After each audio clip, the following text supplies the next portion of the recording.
No, I mean, I will tell you this: working in the game industry has been the most rewarding thing I've ever done in my life, and I want everybody to have that experience. I've been like that since day one because I remember just like in the group that I was in when I was a plumber. That was all I was ever going to be. I was going to be a plumber, and that was that. And my friends for and to and I don't take anything bad about it, is my friends really thought that, you know what, he's never going to be anything, so he's just who he is. And they didn't expect anything of me, and they didn't expect great things from me or anything like that.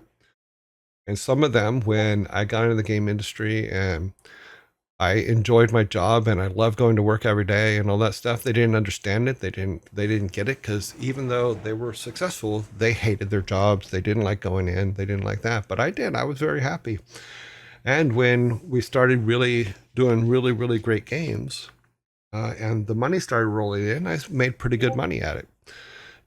But so I was happy and I was making money, and none of them understood it. I mean, the number one question that was always asked of me is, "Oh, that's cute, but when are you going to get a real job?" And I'm like, "This is a real job. I like going to work." And I would say to them flat out, "Do you like going to work every day?" They go, "No." I go, "Well, I do." So it's real work. I just enjoy doing it. Now we're at ads again already. God, I just talk way too much.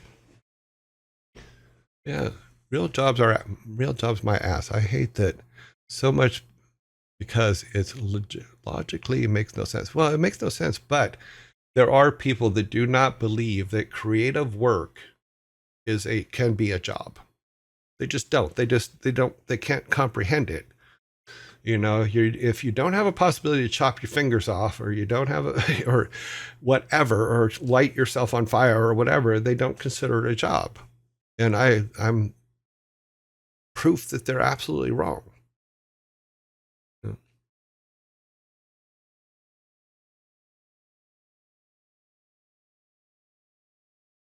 Does it pay? Does it pay you? It's a real job. Yeah, if you're getting paid by it, it's a real job. I don't care if you're making like $5 an hour or $7 an hour, whatever the minimum wage is. I think the majority of the states here are the minimum wage is $7.25, which isn't enough to live on, but it's still a job, you know. And creative jobs, yes, they can be very lucrative. They can be very financially stabilizing for a family, you know. And the most important thing, above and beyond all the money and all that stuff, do you enjoy doing it? I used to tell my employees this is I want you to wake up in the morning and say, I get to go to work today. I never want you to wake up in the morning and say, I have to go to work today. There's a big difference because people that are happy with what they do, oh, I'm going to get a zombie here in a second. Bam.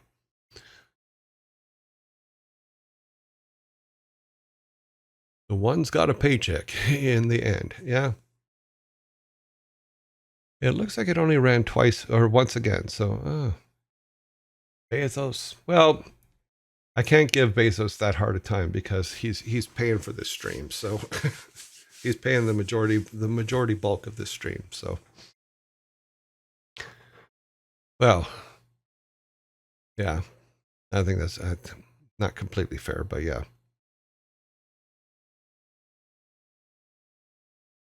Without the ads, I wouldn't be able to do the stream. So it will get there. Boop a doop boop boop boop. Yeah, so it's important to number one, find out what you're passionate about. Number two, find out if somebody pays somebody for it, and then go see if you want to work for those people. It's pretty much that simple. And it doesn't have to be the game industry. You could feel that way about car mechanics and making and fixing cars. If you go in and you enjoy doing it and it's awesome for you, then yay, more power to you. I did I was annoyed with plumbing, but I still was a plumber for 9 years. So yes, it was annoying and all that other stuff. However, when you get into a situation, because plumbing's not just going in, clearing the pipe and going. Sometimes you have to rebuild some stuff and all that kind of stuff, and you have to rework things. And that's how it, you get to be very creative in that, in doing that.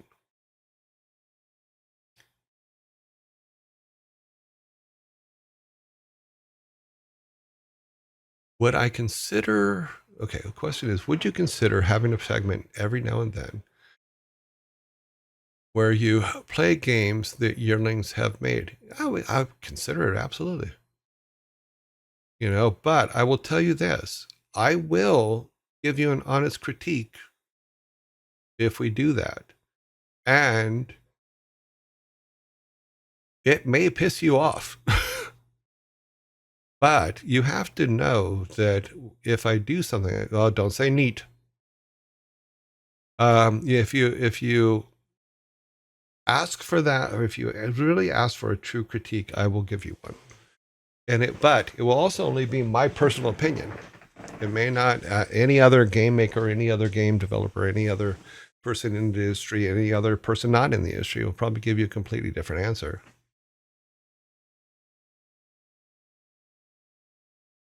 Okay, let's see. Blah, blah, blah. Plumbing is hard work and puts your body in very weird positions. Yes, it does. In fact, that's why I could not return to it after I got hurt.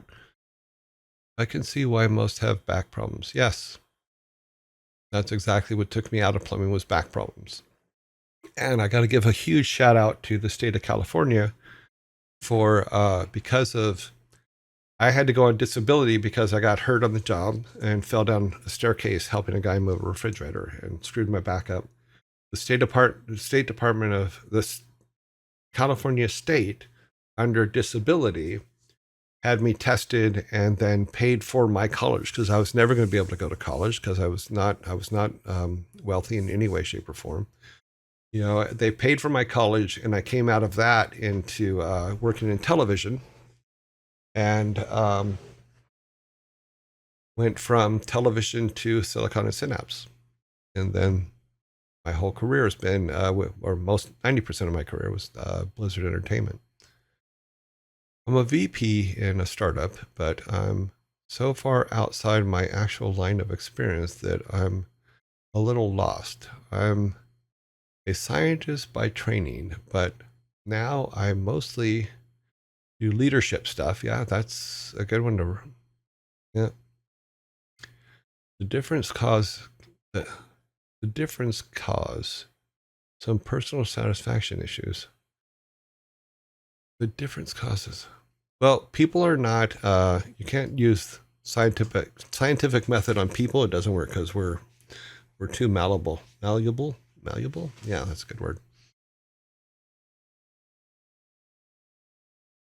Brutal honesty. I am, the brutal honesty thing I'm notorious for. So if you ever play one of mine, an honest critique would be the most appreciated. Cool.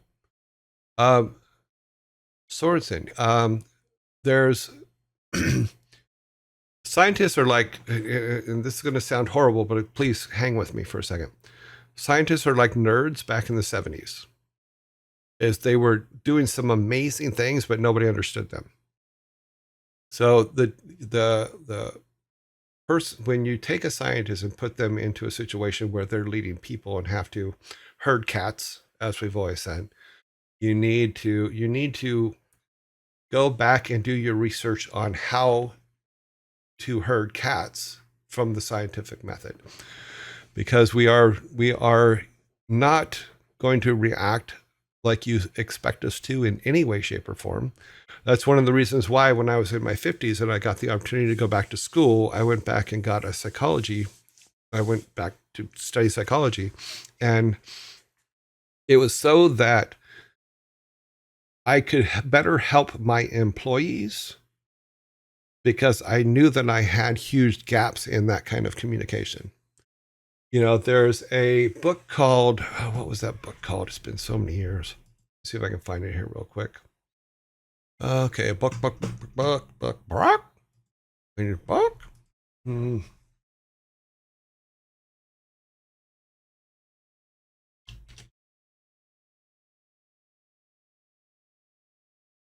I think that, what was it called? What was it called? It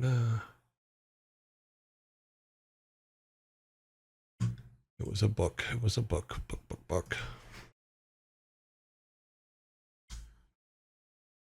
Okay, there it is. Yeah. Okay.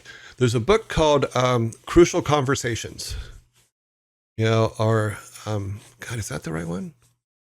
Tools for Talking When Stakes Are High. Yes, that's the right one. There's a book called Crucial Conversations. It's in its third edition, it looks like. You can get it on Amazon for like $15, something like that. But it's really good. And what I used to do is when I had people working for me that were becoming new managers, I would give them this book to read. Unfortunately, I don't have one, or I would show you what it is. I don't have one here at the house. But it is written by, let me see who it's written by here so we can take it us. It's by Greeny, Grenny. And I believe that they do have it. Oh, sorry. Follow the, oh, okay. But it's Crucial Conversations, Tools for Talking When the Stakes Are High. And it's in its third edition. So, which was put out in 2021.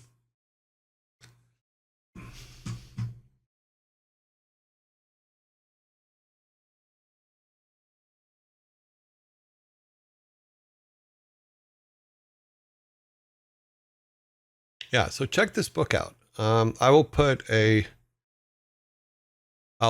in the essential reading, or in the reading section of the Confluence later today.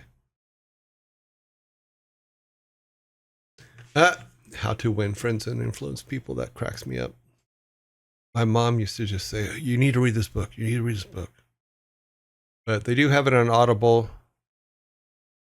It's free on Audible with a membership trial, it looks like. But yeah. Yep. That needed to stay open. Why did I close that? So I need to go back to here. Okay, good. Yeah, but the trick is to really think about and learn how to communicate with people and talk to people. Oh, got the ISBN number already up there. Okay, cool. Is that the right one? Could be.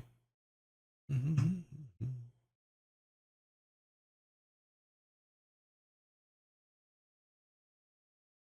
But it's definitely worth a read through. I found it very helpful, and then the people that I gave it to that were managers under me also seemed to really enjoy it. 1260447. Yeah, okay, correct. Okay. That is awesome. Okay, so for today, like I said, I was busy doing research in regards to the quizzes last night, so I didn't get a lot done in our design things. So let me pull I didn't even open it, did I? Nope. I was going through a lot of the little things that that I'm behind on for the stream. This is the one I wanted open. Let me see if it comes up right. That the right one? Nope, that is not the right one. How about this one? Yes, that is the right one. Okay, cool. Take the logo down. Make sure everything's happy schmacky over here. Yeah, so about taking a communication class. Yes, that book will help you along. But yeah, getting some training for communication will be very helpful too, because there's a big difference, and this is what I had, and a lot of other people had originally struggled with when we started getting bigger at Blizzard.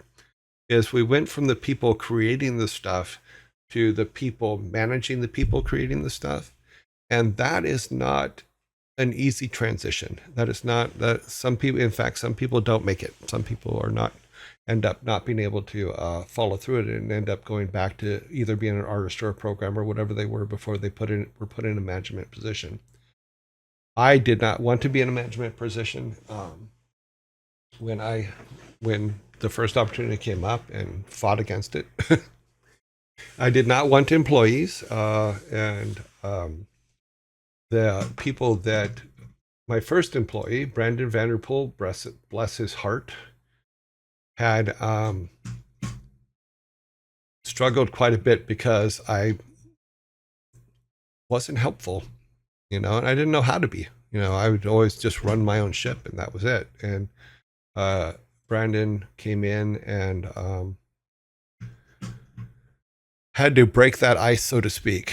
And I got really lucky because Brandon was phenomenal. He was a lot like me, where he would, if he didn't know how to do something, he would figure it out. And we got some really cool stuff. We made some really cool stuff together because of it. That's one reason why I find flat company structures so interesting.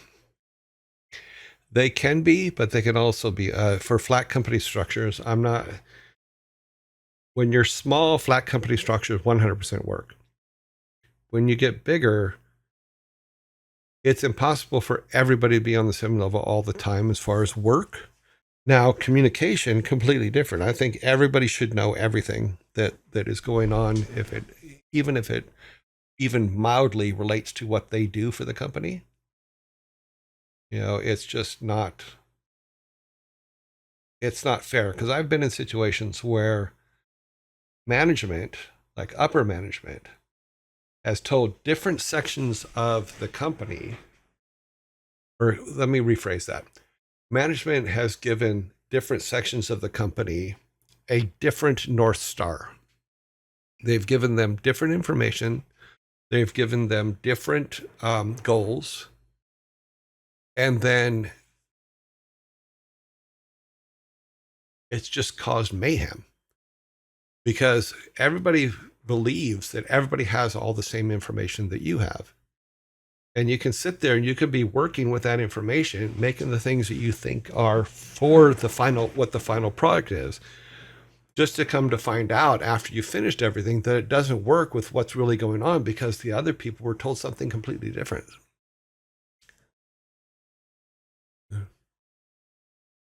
And if everybody is not working towards the same goal, you're never going to get there. And all you're going to do is you're going to get frustrated. You're going to get resentful. You're going to get all these things, because you're like, you don't trust them anymore. You don't trust your leadership anymore. And it's important to trust your leadership in order to move forward, to make the best things possible. I mean, don't get me wrong. I mean, Mike and Alan, yes, they had faults and stuff like that, but you believe them when they told you something. They never went against what they told you. They never went against, and if changes had to happen, they were open and honest and came up and said, we have to change this, here's why. And it was so refreshing, because it was not something it wasn't an environment that I came from, but not every company does that. It is so important, and if nothing else, I hope that the people that have worked with me believe that I at least told them the truth, even when I was told not to, in some cases, a lot of cases. But in the things that I did not tell them about were because I was contractually obligated that I couldn't tell them about. And that sucks, And some really horrible things happened because it was upper management's decision that, no, this is going to happen. Boom.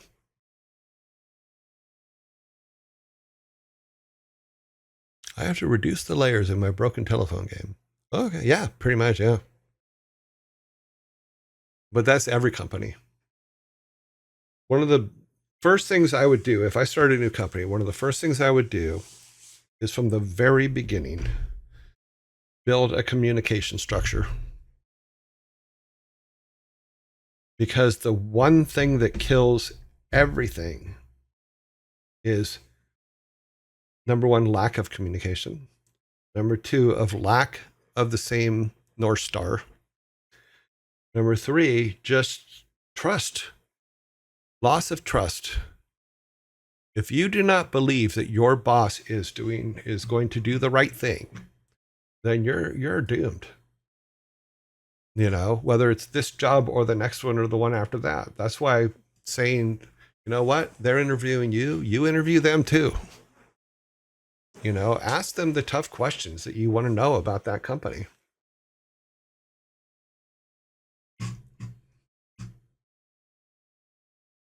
And if you don't like the answer, trust me, it's going to be 10 times worse once you get there because they're sugarcoating it in the interview.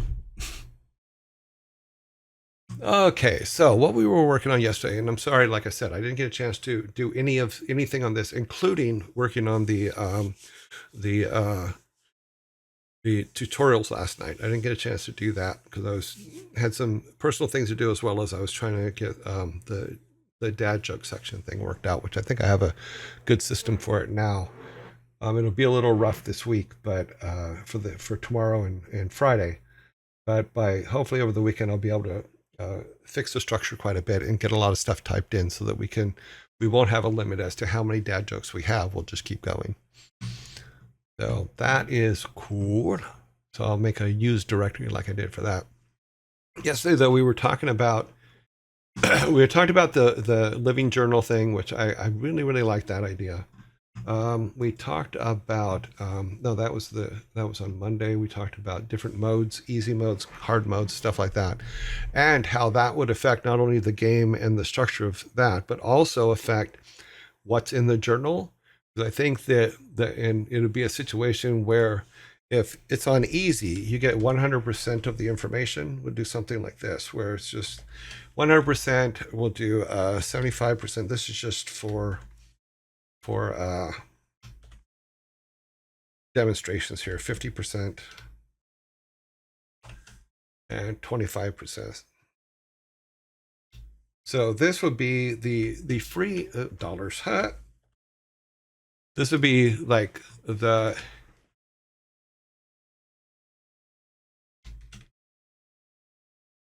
so this would be like the free information in our book. Okay. What did I call it again? Sorry, let's go back here.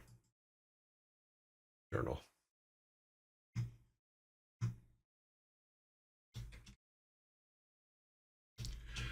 So if we did something like that, where part of the difficulty level is the amount of information provided by the journal. So like if you're on easy mode, then the journal, everything that you do is completely kept in the journal. All your notes, every time you talk to an NPC, it's entered into your journal automatically, all that kind of stuff. I think that would be the way. And then we could just, and this is just a mock-up of it, but we could do something like this where the harder the game, the less information is free, or the less information is remembered for you. So you'll have to go back and ask an NPC again how it's done, how you're doing things. It also means that for some of the difficulty, we could just put the limitations on the journal and to make the game more difficult.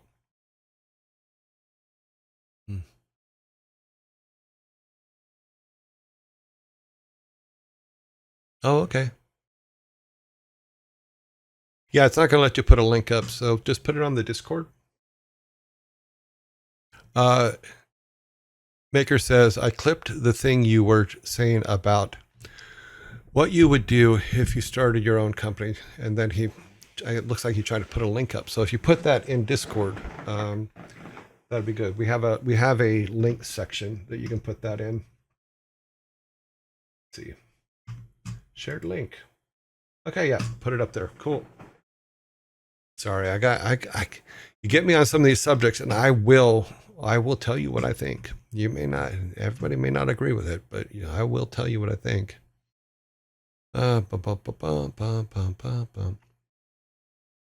that a VTube I wanted to recommend for a raid decided to graduate today? Oh, she stopped streaming. That's too bad. May I ask, in I Need No Name, what was her name? What was that person's name?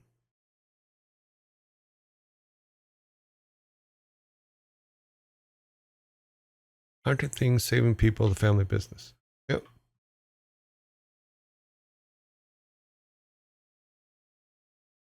Hmm.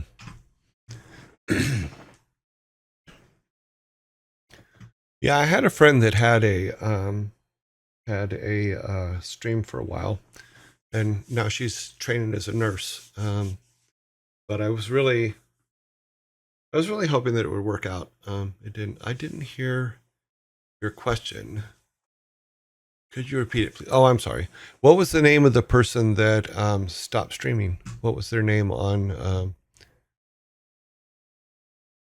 or Array decided to graduate today? She stopped streaming. Oh, what was their name? Not sure if you saw my answer to your question. My science is electrochemical storage devices. Oh, cool.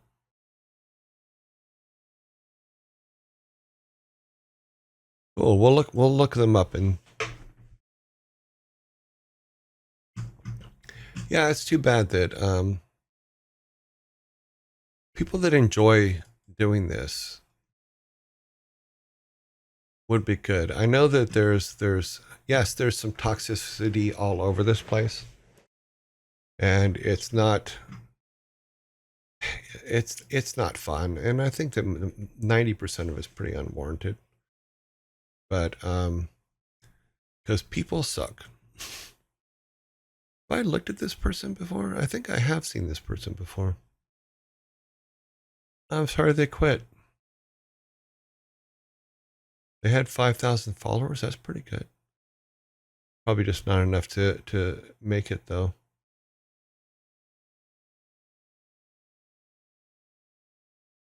Hmm. Cool. I mean, cool. I mean, their stuff looks good. I like their setup. You know, maybe what they could do is turn around and make it an AI instead of a something that they have to do. 'Cause I think there's some pretty successful AIs out there that use the same setup. Maybe just need. Oh, geez. I did not expect the zombies to just pop up like that. Am I really burning time left? Damn, jeez. Mm-hmm.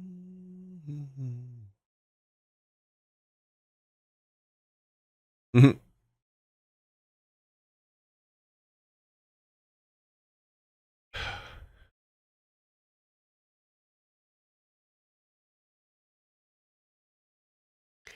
Yeah, I've seen a couple of the AI VRs, and some of them get lost, which just cracks me up. You can see that they get lost in their own logic as they spin. It's funny.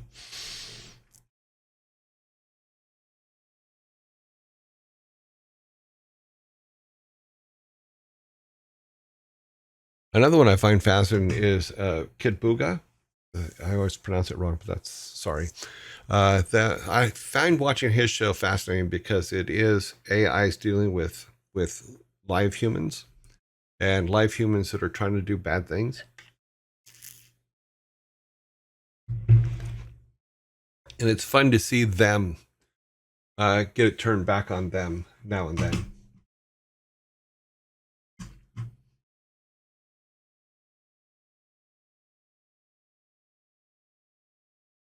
Okay, what is this? What's these? What's these? I don't know.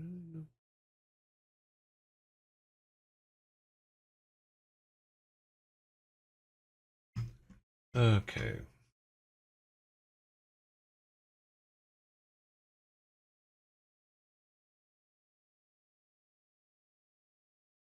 And their 24 hours are up, so I will be banning them after the show today. Cool. Are ads running for? Okay. Yeah, it looks like it only did it once this time. Yeah, so there must have just been a glitch. Bum, bum, bum, bum, bum, bum, bum, bum. Most I just okay. So where were we over here? So yeah, so let me do this. Let me just throw this so that I remember that it's not just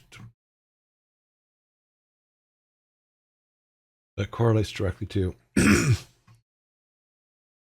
yeah.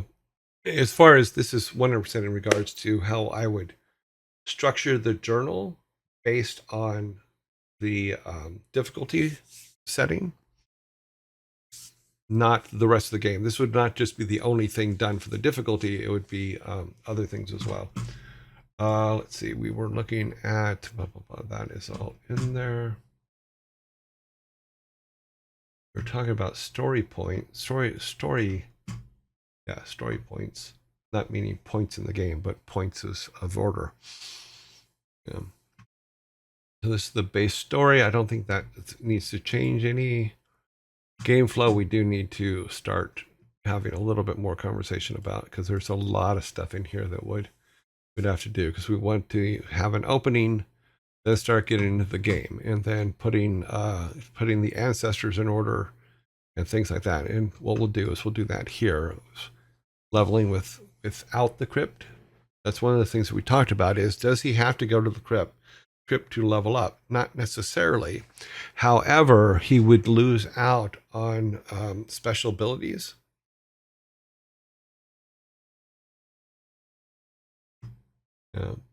He would lose out on special abilities. When I Sparta, the reason I put 25% as the lowest one, because it means that you would only be able to keep notes. Everything else would be gone. Because I really like being able to keep notes in a game. And that's one that I would have to push back on.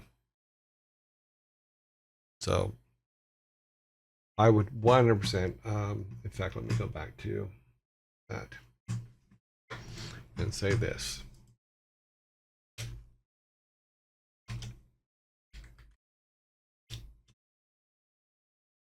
Notes only. Yeah, it helps you actually use both parentheses.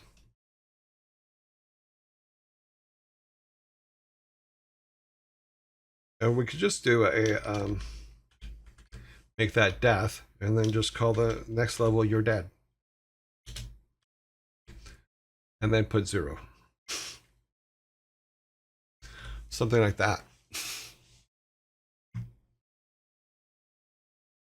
So we have 5 levels. And one of them is you're dead. From the old joke, they're sick, dying, dead.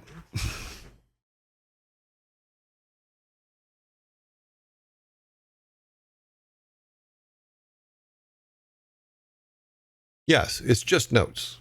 That's the only thing. It's only notes. Is in fact the journal would be empty. All you can do is type into it. Is what I'm thinking about for that. And then for your dead, it'd be absolutely nothing. The journal wouldn't even show up. Because it also gives us an opportunity later, if we want to provide plugins or extensions, we can make them part of the book, as opposed to having to build a whole new interface just for that.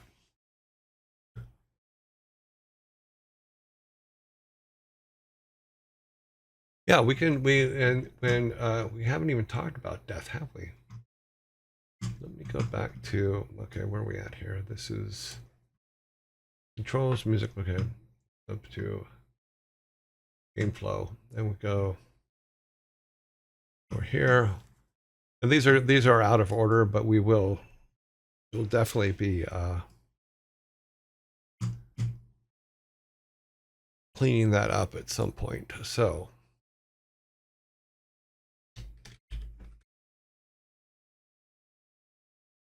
we'll put desk screens in here. And I think that, because I like that you have failed your ancestors. What I would like to do is this, is I'm gonna put in here, just as a cue for me,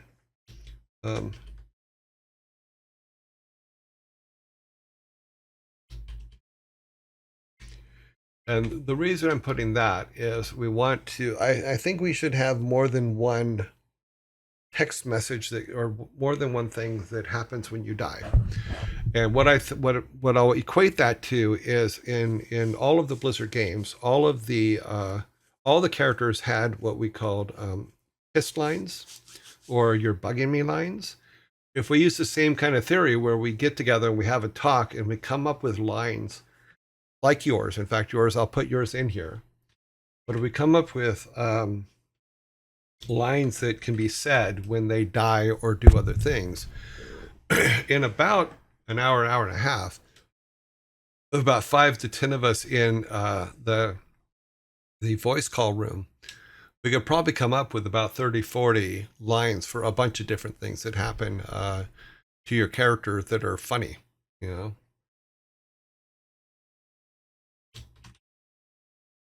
Mm-hmm.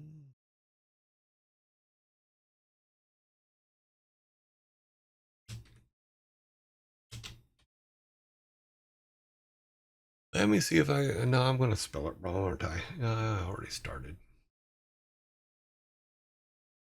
Mm-hmm.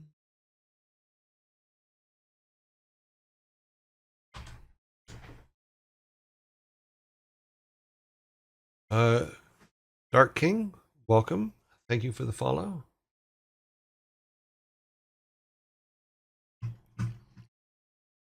Okay.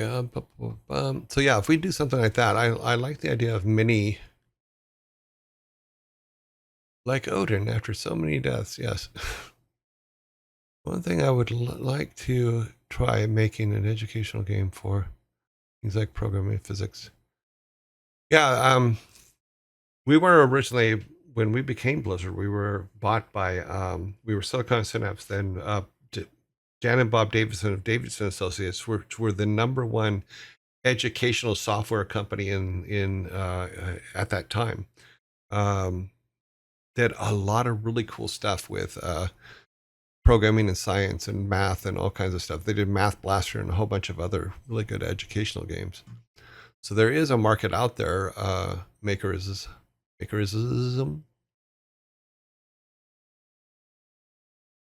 Grandpa to Grandpa. Okay, Sue.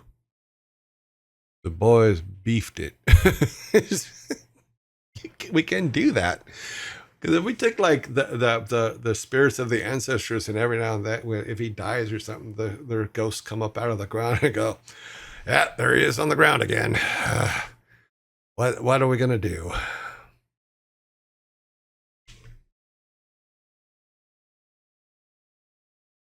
You want to pick him up? No, you pick him up. I don't want to be seen with him. We'll put that up there.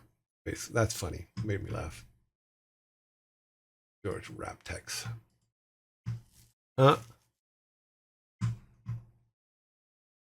Oh, like you're dying multiple times in a row, and the game playfully mocks you. Yes, that's exactly it, Devil King. Like if you die multiple times in a row, or just arbitrarily you die, you know. But we can do it as a staggered state, which is if you die within like 5 minutes, 10 minutes, whatever, after you've already died, we can have special ones for that.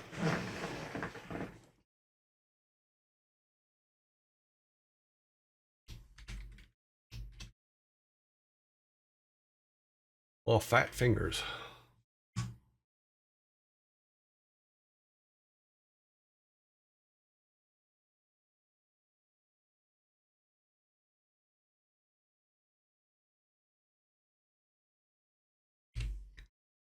We have time vault responses.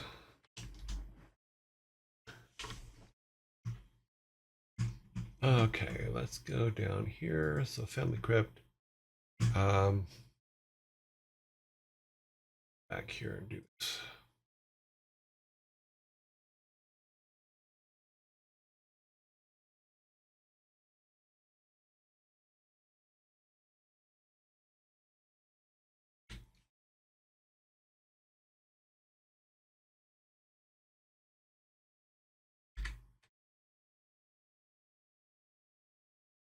Just do an ancestors attitude thing here that can we can adjust later.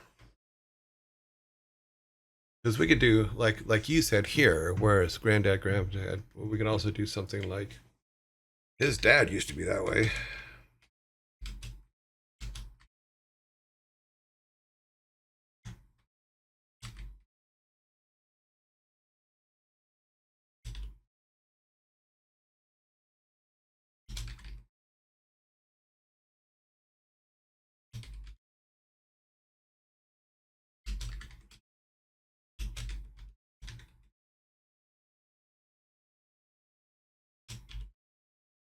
You can do stuff like that. It's like his dad used to do that a lot. That's why we had to take the Nintendo away.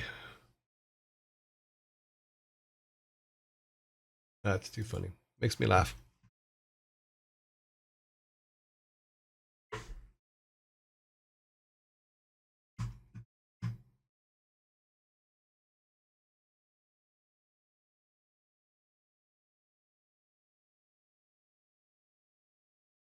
Donna, I thought you said you had him tested. That's a good one. Very southern, but all good. I'm not insane. My mom had me tested.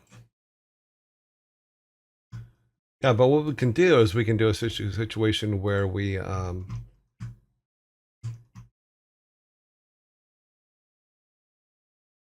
do this as a call with a bunch of people on the call coming up with lines and stuff like that. That's the way we used to do it at Blizzard. Is we go down to the sound room and we'd sit in the center of the sound room with all the sound booths around, and so we put a microphone in the middle of the room, and then we would literally just spend an hour with like 10 people, 10, 15 people, just throwing lines out there and coming up with things and seeing what makes us laugh.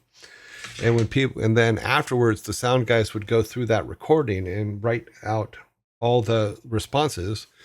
And then we would figure out which ones, what the top 10 were for each character. And then those are the ones that would be in the game, be put in the game, be recorded for the game, and then be tested in the game to see if they actually fit the character or not. Because sometimes they don't.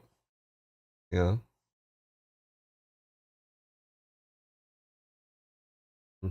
Sorry, I'm checking something real quick.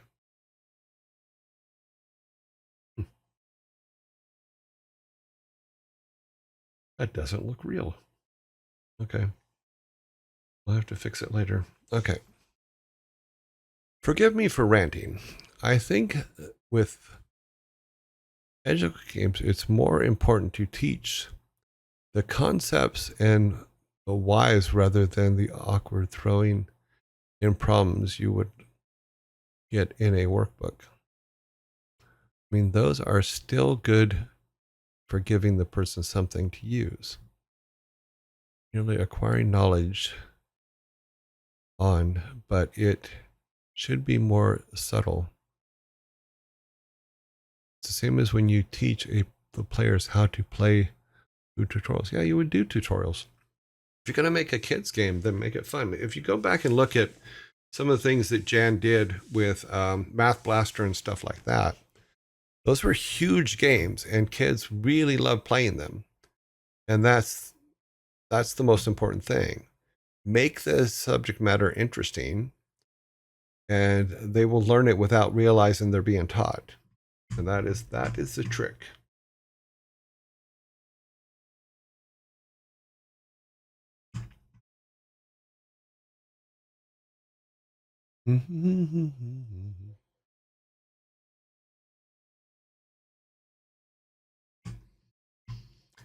Boop-a-doop boop. Because you'll learn. Like it used to drive me crazy because I would my boys could remember every single piece, every single thing typed on a magic card, but couldn't remember their math homework that day. That used to just drive me crazy. Another one was that we would send them to school, all the homework's done, they'd go to school, and then like a week later, the teacher would call and say, I haven't he didn't do this week. She would send a note home or whatever. It says, he never did any of this work. And I'm like, wait a minute. A week and a half ago, we sat down and we went through all this together. And then you go find all that homework crumpled up in the bottom of their backpack. They never turned it in. Never understood that. You went through all the time to do the work, but you didn't turn it in and get the credit. So I never, or blah, blah, blah. Sorry. Hit a nerve. Okay.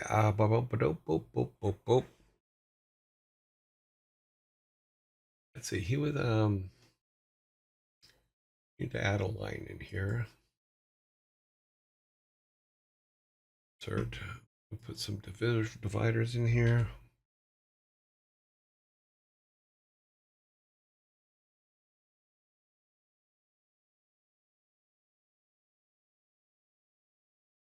Okay.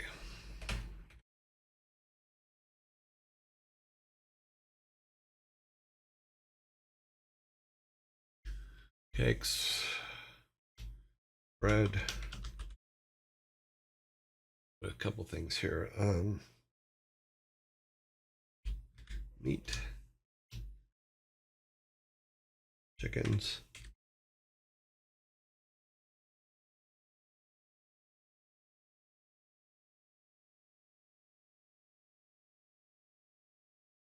butter,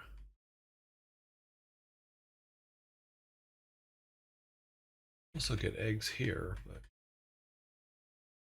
restaurant.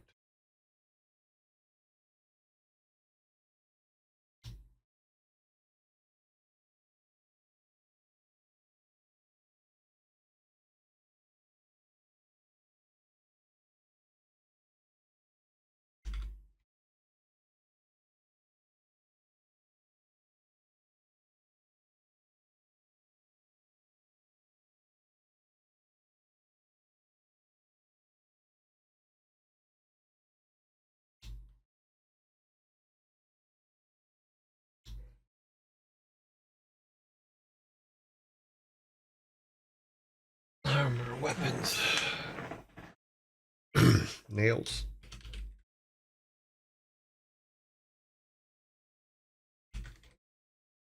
Tools. I'm just trying to put down a list of things that I think we would need. My thoughts are school as in systems objectively suck.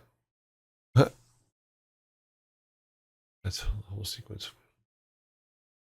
Wonder if you could make a fast-paced FPS math. I'm sure you could. Yeah, you can make anything into a game. The trick is to make it engaging and fun. The problem is with most people that make games on a specific subject are too close to that subject that they sometimes lose track that they're trying to teach people people who don't have the knowledge they have and therefore don't know the references that they have.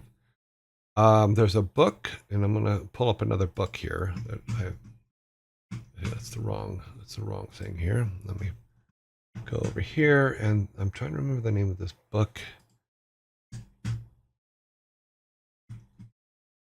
There is a book about learning. It's called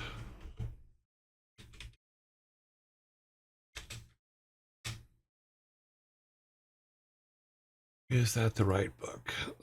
Yes, this is the book I was looking for. And it's on Amazon, so it'll be easy to find. Let me go to it.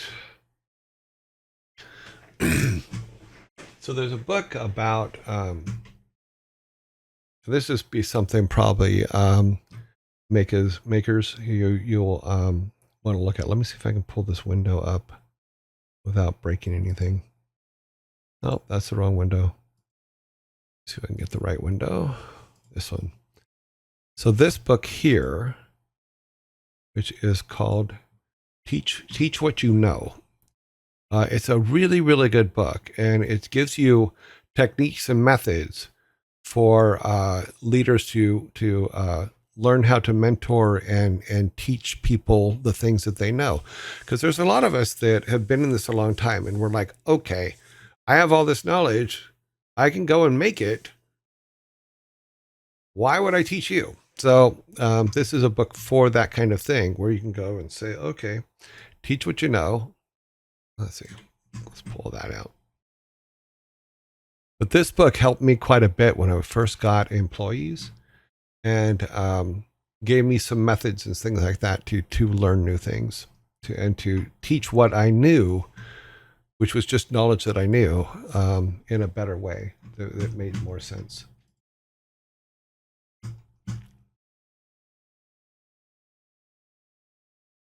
I have saved the book. Okay, good. Yeah, and I'll put it up. It's another one that I'll add to our reading list on our Discord. So we got 2 books today: Critical Conversations and Teach What You Know. Both books that I have used in the past that I highly recommend. Mm.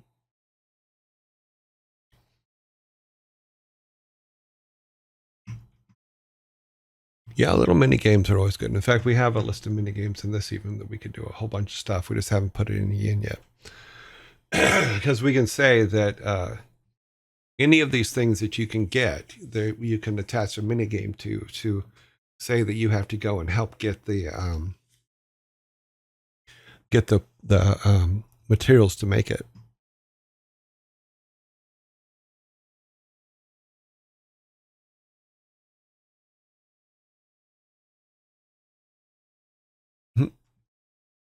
Oh, really? We're at ads already?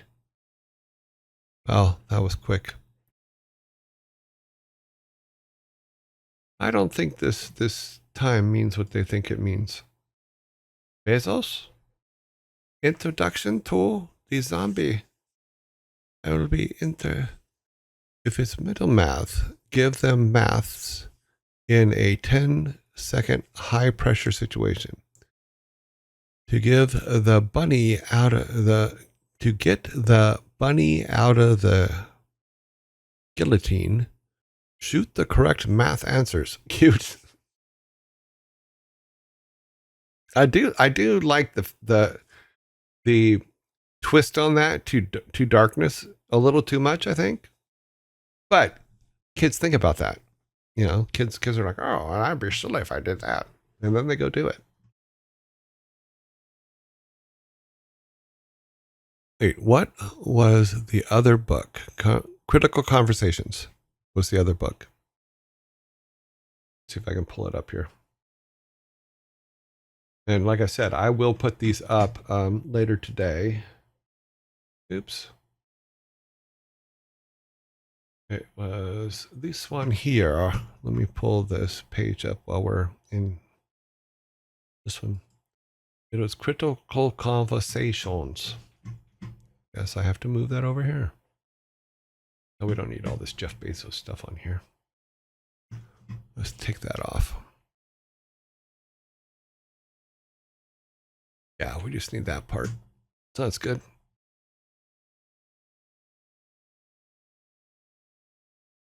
So that was book 1. This one was book 2. The 2 books that we talked about today. So.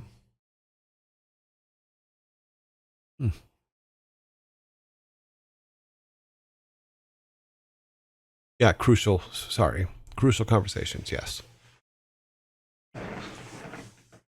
That's why I always have to look it up. For some reason, I always put critical conversations, actually crucial conversations. Really, really good book though for learning those things. And then this one's a really good book for learning how to teach what you know to peoples in the planets.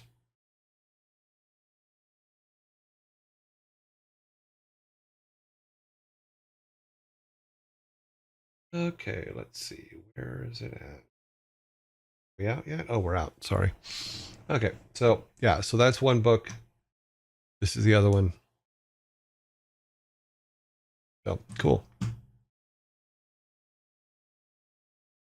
I minimize the window because I don't know how much I can get away with showing. So ads are done. Zombie.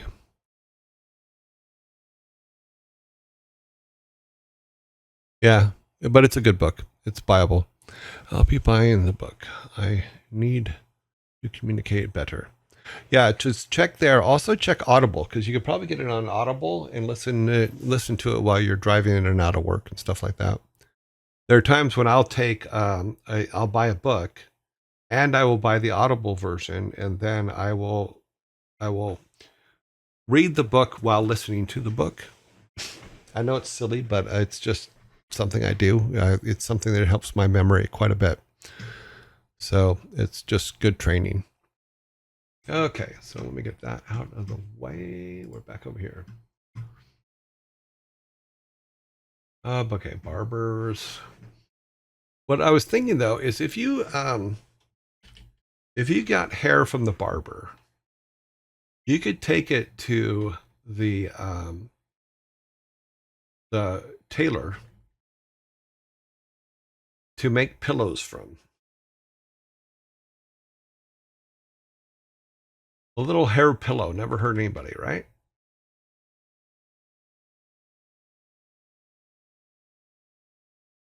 Vocalizing something helps to you remember it.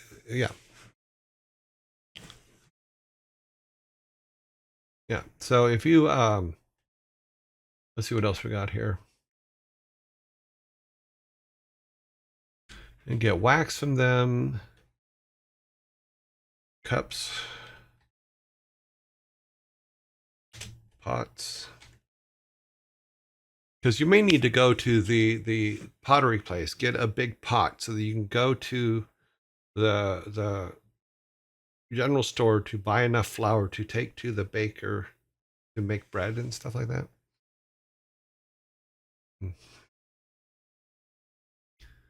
Beads.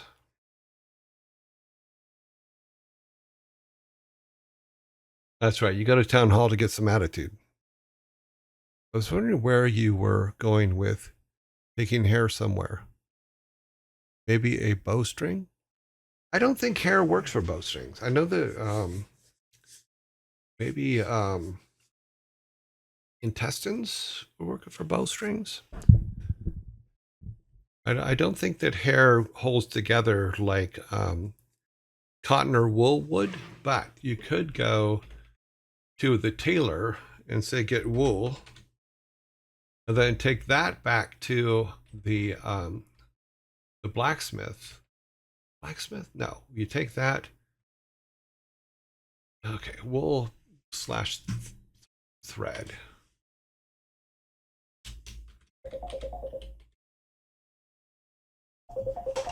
Okay, turn that off.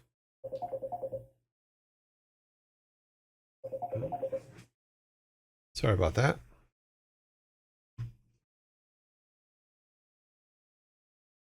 Yeah, intestines could work better. You're right. Because they used to call it catgut or something like that. Is what they used to make them out of. But we will keep thread there because then we can go. Let's see, back up here. I was trying not to add lines to this, but I think I have to.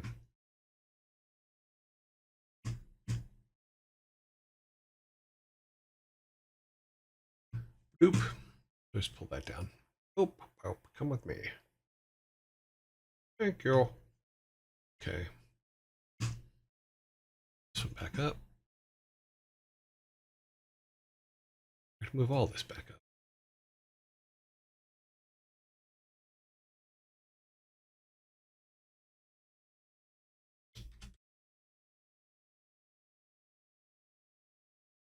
Pistons. I'll just go that.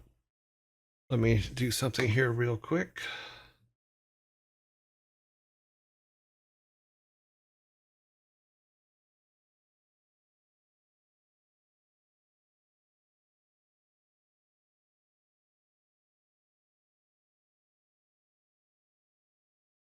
Okay, so horsehair can be used for Instruments, yes. Instruments, let's say stable. They're stable. There it is.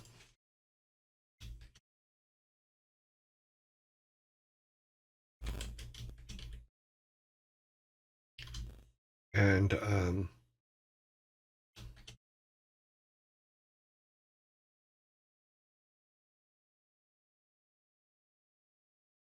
we can also get horse patties, which can be used for fire, for making fires.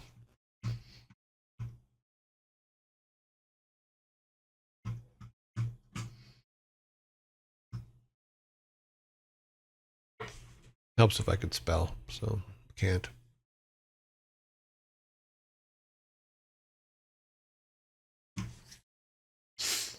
Okay, baker bread, blah blah blah. I was wondering when you were going to do with.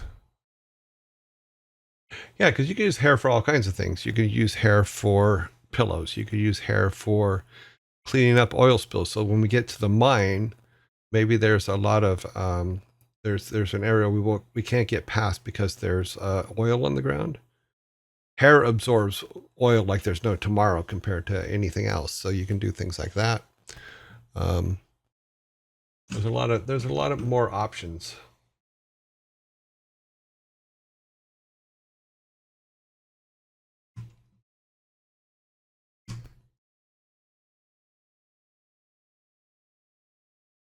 Okay. Yeah, so there's some boarding house. You can just get bored. No.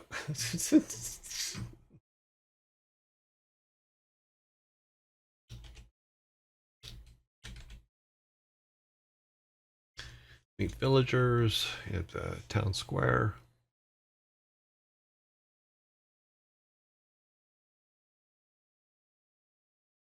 Hmm. I'm not sure what we need, what we'll do at the temple and church yet. So we'll figure that one out.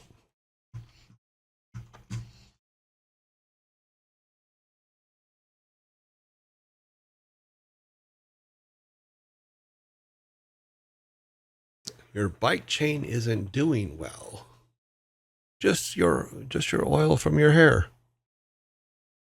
Funny. No, there's been like when you look at oil spills and stuff like that, because there's been quite a few of them off the California coast throughout my lifetime. And what they found is human hair soaks up oil like there's no tomorrow. So if you got an oil spill, throw some human hair out there, see what happens. Which I think that barbers should take advantage of that and say, okay, we have a human hair supply because we cut hair every day. Next oil spill, take us along. Let's throw some hair on it. It's probably I think it's also easier to clean up, but because you just pick it up and probably can use the oil filled hair to start bonfires and stuff like that to party. Sawdust, yeah, we can get sawdust from the carpenter.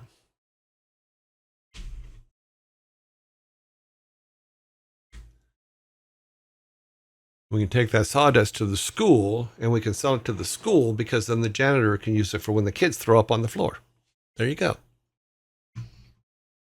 Because I don't know if you know this, but kids throw up on the floor.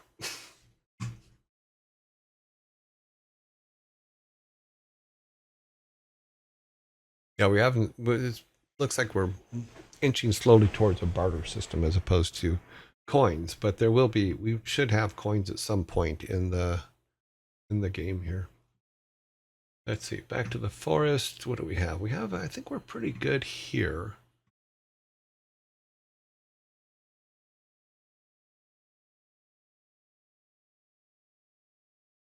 I think we're pretty good. Granddad's house, forest. Yeah, I got all that.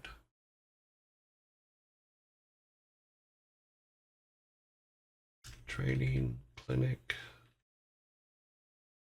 fishing area, items. Lobster pots, mini games. Yeah, fishing is a mini game.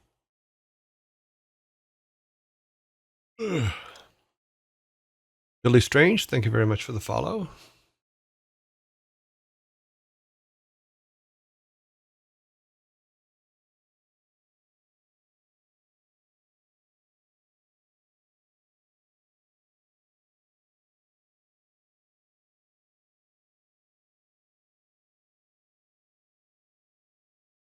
They also wet the bed and poop their pants.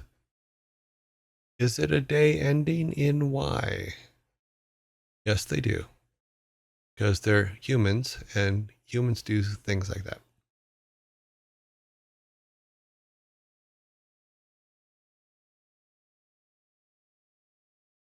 Oh, that's how you. Well, a lot of people do. That and cat litter works really, really good for oil spills in garages and stuff like that. I used to, before I had cats, I always had a bag of cat litter in the garage because sometimes the Cobra would leak. And then I would get it fixed and it wouldn't leak. But when it did, I had the ability to clean it up. On the floor, the wall, in your shoes. Yes, the cat will. Well, I have to give my boys credit for that. They never pooped in my shoes, so I guess that's a good thing.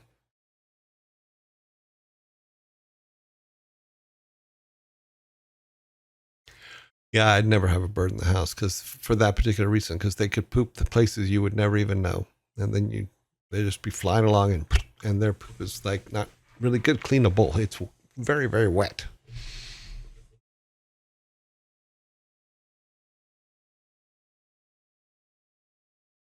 The Cobra had pooped itself twice, and mostly it's because I was stupid and didn't do some work correctly.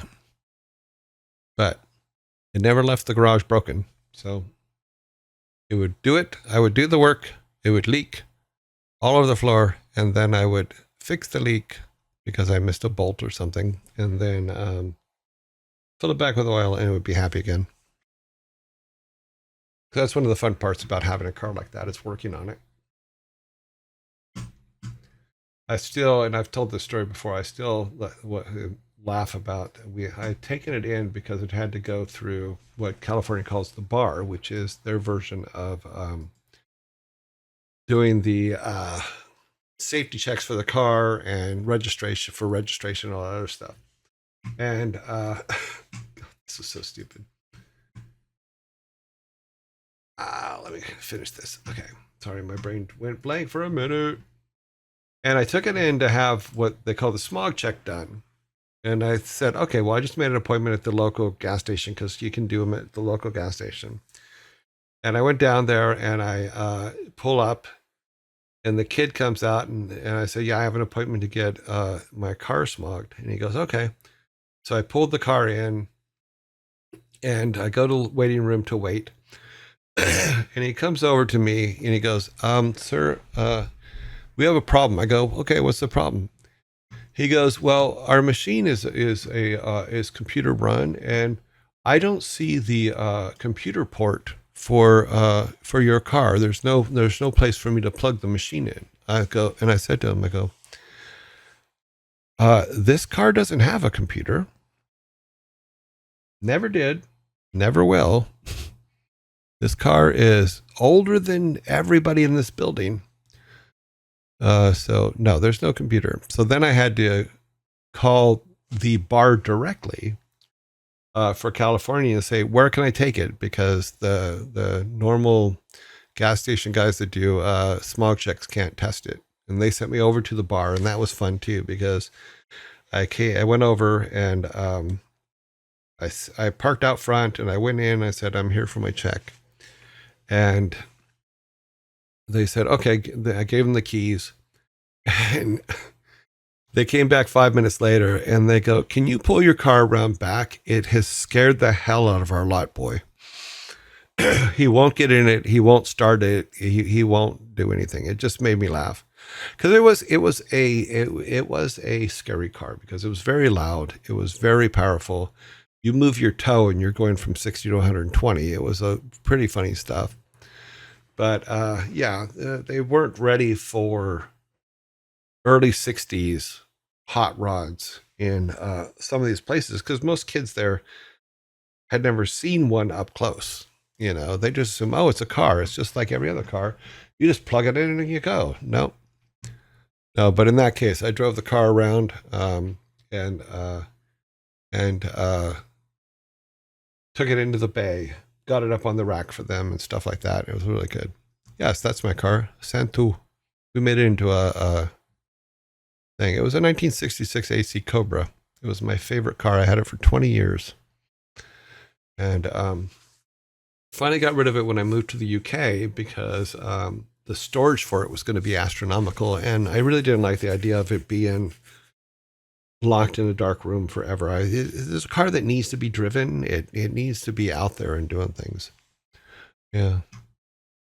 It was fun. It was fun car. I like fun car. Fun car good. Let's see. Let's go here a minute. No, we don't want that. We are in the wrong place.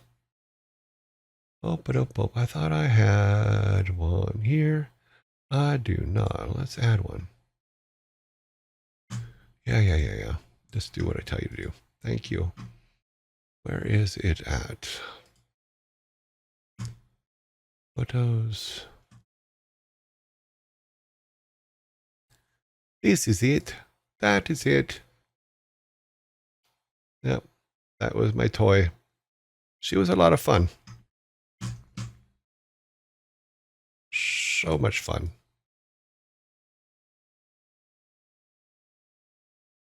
Yeah, I just gave her a bath. That's why she looks all shiny. Yeah. Long ago. God, because that picture had to be 19. It's probably 2000, year 2000, somewhere in there. But I had that car from 1998 to 2019. So, yeah, fun. Okay, so we've added some things to this.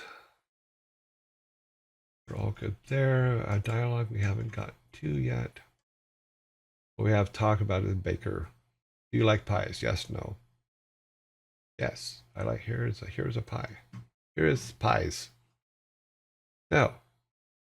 How about a donut? Yes.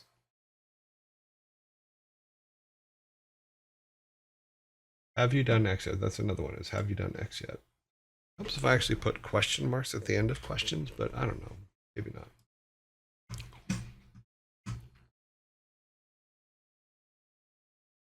It looks like the cover of an album. Yeah. Okay. It's called Music by Jerry Ray Hall or Where the Cobra Never Dies. I was in the 8th grade when you got that car. Oh, that was my StarCraft money. When StarCraft came into being, when we got our first, actually, Blizzard was very generous with the very first, and with every profit sharing check that they gave to employees. And back then, it was I remember Paul Sams coming into my office. I've told this story before, but I'll tell it again just because it's part of game dev. As I was working on, I think it was some Diablo 2 stuff, the cinematics for Diablo 2. And they came into my office and they're like, and he goes, and he handed me an envelope and I went, okay. And I took the envelope and I put it in my pocket and he's like, no. You don't just put that in your pocket. You're going to open that in front of us. I'm like, okay. And I'm like, I take it back out of my pocket and I'm looking at it. I'm going, why do I have to open it in front of you? He goes, because we want to see the look on your face, which is what a Paul would do. Paul is that guy. So I opened it up and I took a look at it and I'm staring at it for a minute. And I looked up at Paul and I think it was Mike with him at the time or maybe Alan. And I looked up and I just said to them, you can't do this to people. That was the first words out of my mouth. You cannot do this to people, because it was a check for more money than I had made at every job I had been in since I had been working. So I started working when I was like 13, 14. All the way back then, all the way up, it was more money than I had made at all those jobs combined. And it scared the living crap out of me. But I was able, because of that, I was able to buy my first house and my Cobra, because I always wanted a Cobra ever since I saw the movie Gumball Rally as a kid with Michael Sarrazin. And Raul Julia is in there too. A very young Raul Julia. Not to get you off track, but my dream car is a 1971 Plymouth Barracuda. I think my friend, is that one of the cars that Tony has? My friend Tony collects cars, and he had, when we were in high school, he had a Dodge Super Bee. The importance about Tony is, with Tony, he's the reason why Highway Star is in rock and roll racing. Because when we were young, and he had his Dodge Super Bee, which is a big old car with a 383 in it, he used to get out on the 5 freeway and get up to 185 miles an hour with Highway Star playing in the background of his car, just at full blast. And so when we were picking songs for rock and roll racing, I said, we have to put Highway Star in there, and commercial, and we're in an ad. Yeah, the Barracuda is a good car. I just looked at it. I remember those cars.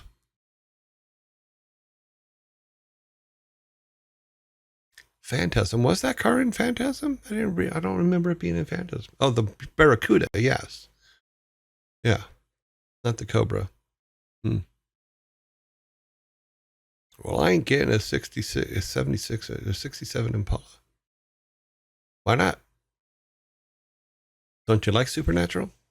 Sorry, I'm kidding. I forget. Is that the car they have in Supernatural? I always forget.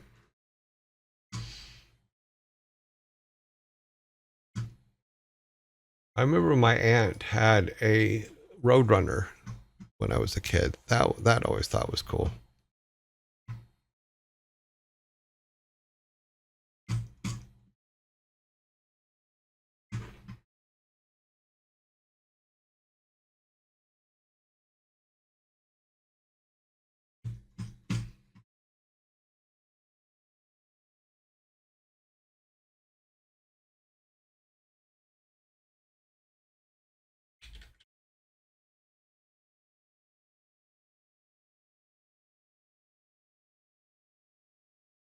Yeah, the Impala is the one that the Winchesters have in Supernatural. I thought so. They were a popular car. When I was in high school, all those cars were very, very popular. There were a lot of muscle cars. My friend Danny Cope had a 69 Mach 1 with a 357 in it. That was, or 351 Cleveland. Sorry, not a 357. 357 is a gun. Yeah, that thing. That was a. Yeah, it's a shame.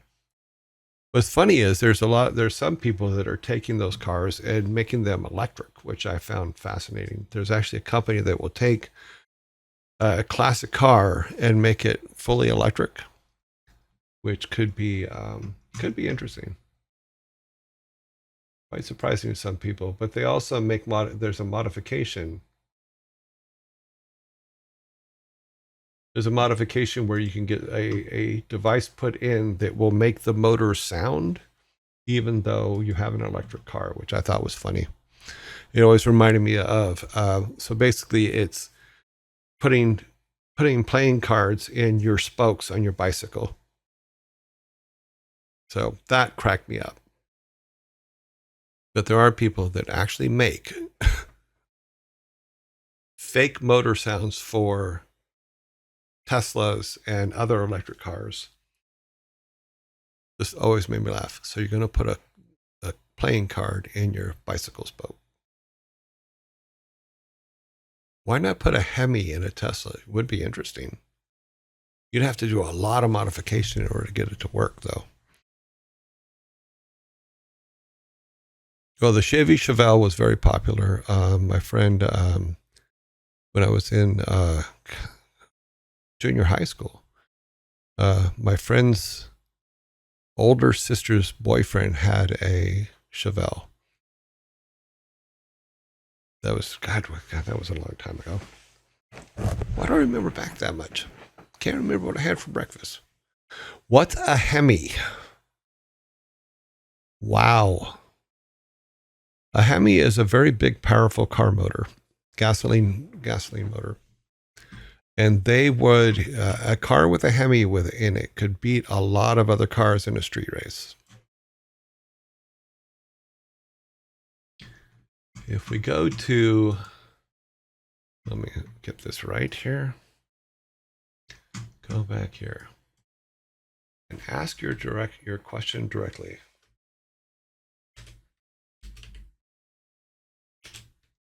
Which I think is just going to be absolutely hilarious. What is a Hemi?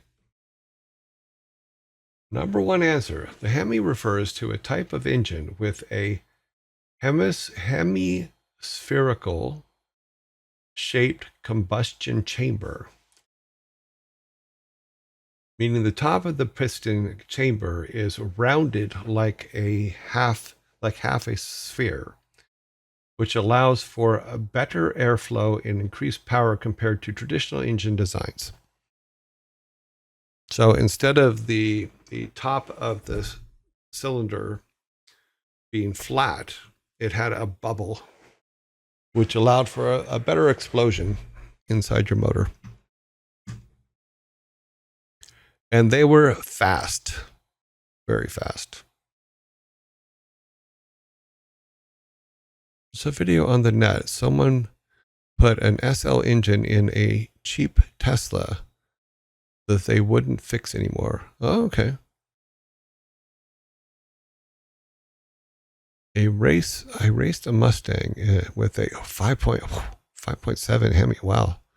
That's a big motor. That's a big block right there.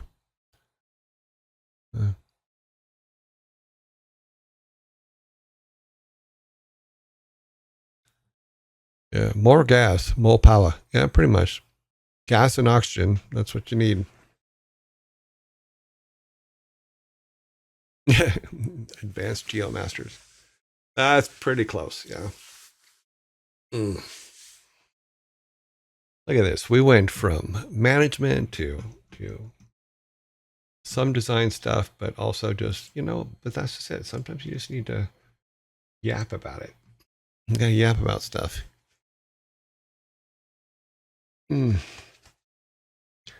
Let's see what else we can do here with our last few minutes on this section.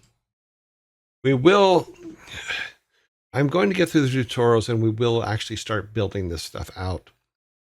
I'm almost to a place where I can, but I'm hoping to get at least through another 10 tutorials before actually starting building our version of stuff, because I will separate it out from that so I can continue the tutorials. Because we are car yapping. But I've had some pretty good cars in my time. I think my first one was a 1974 Vega, which in the 70s in high school, that was a pretty good car. So that one was fun. Then I got a Volkswagen. Call me Dinsdale. Is that what it says? There's a line through it here. Call me Dinsdale. Thank you very much for the follow. And then I got a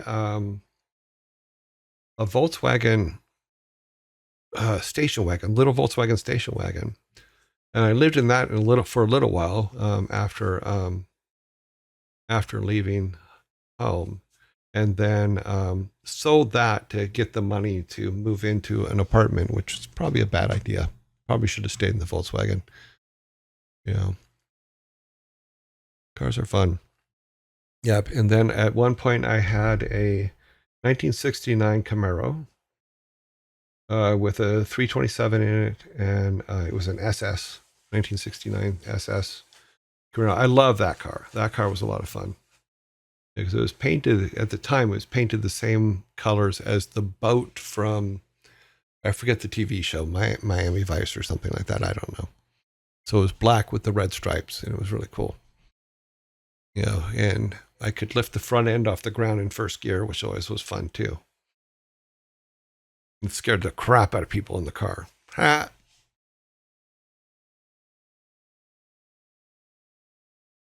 Cigar Boat. Is that what it was? I never watched the show, but my car was built by the guy that helped build that boat, and he painted the Camaro like it. So doing wheelies in a car, yeah.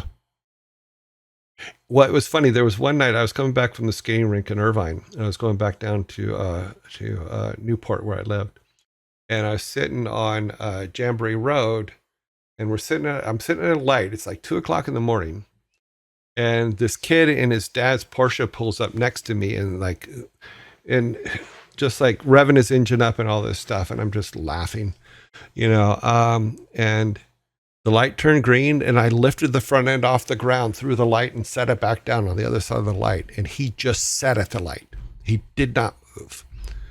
I scared the living crap out of him, and that was awesome.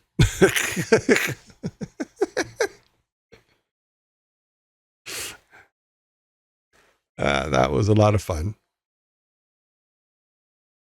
But now I'm old.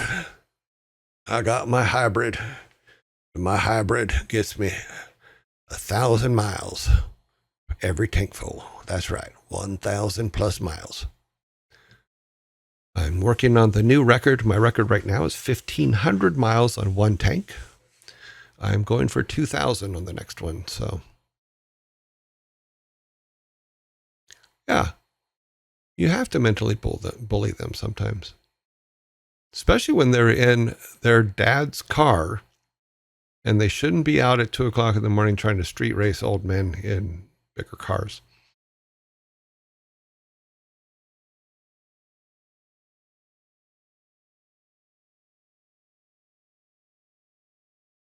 Yeah. Throwing someone back in their seat with engine power is a lot of fun. Okay, let's see. Where are we at? We are going, it's after we are behind schedules. Because we got talking. I hope you guys don't mind me talking sometimes just through this part. I'm really am trying to get things ready in the background to actually start building this stuff, and then we'll get a lot further and a lot faster. So that is where we are at for this today. Let me close this out because I did nothing on any of this stuff last night, and I apologize because I was doing research for the other things that we're trying to do on other parts of the show.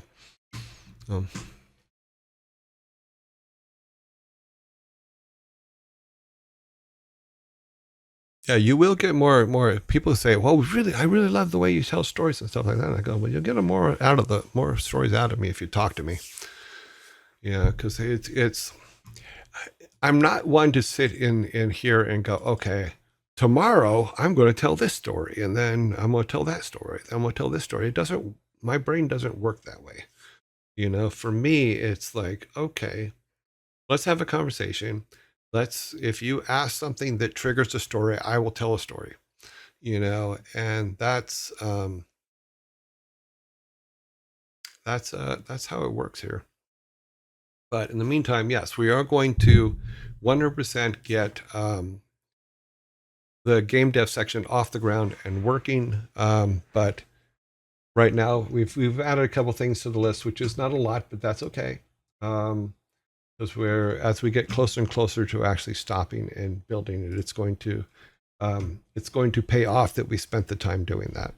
So let us end. I'm in Europe, so that's only 4 cylinders. Yeah.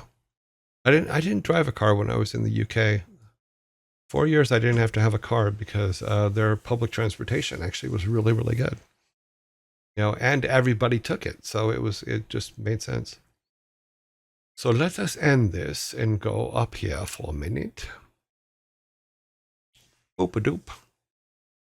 Diesels are good, but you can also put things like French fry cooking oil in diesels, if I remember correctly, and use it as fuel. So that I always found fascinating.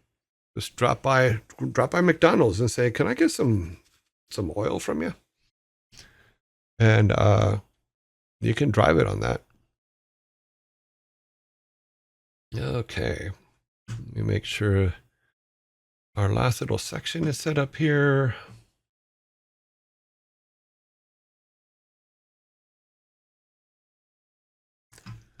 And yep. Let's open that up.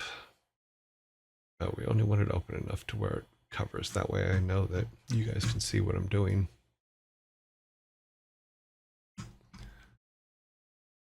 Better on old diesels.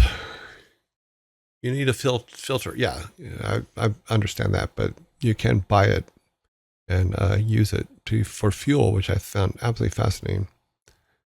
Does your exhaust smell like French fries? I have no idea. I've never done it, but I've been told that you can. I've never owned a diesel because the clicky sound that they make sometimes would drive me crazy.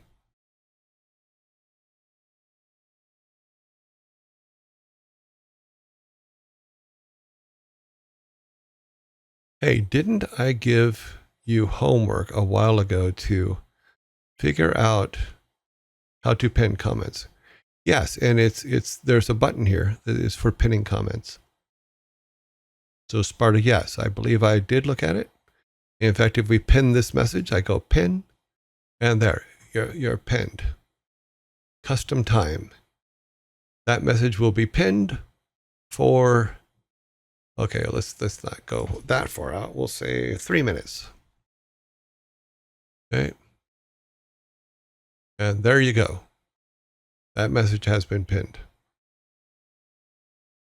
Unpin after 3 minutes.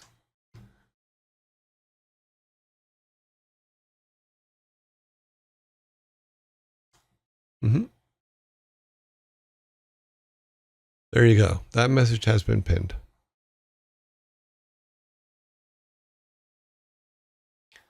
No.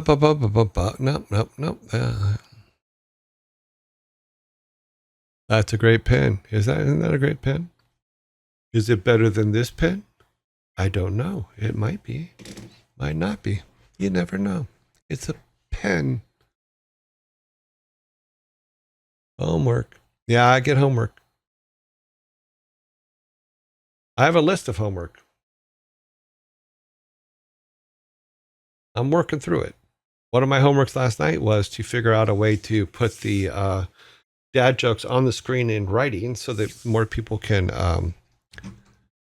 participate because they don't speak English. Like we ran into this with Korea way back when. Is they don't speak English, but they can read English, which I found extremely fascinating. So we would put a lot of things in writing for them when we worked in Korea, so that they would understand what we were trying to say or what we were trying to do. So that was always fun. All right, let's all go to. I'm not going to do it. I stopped myself. See that? That was me stopping myself.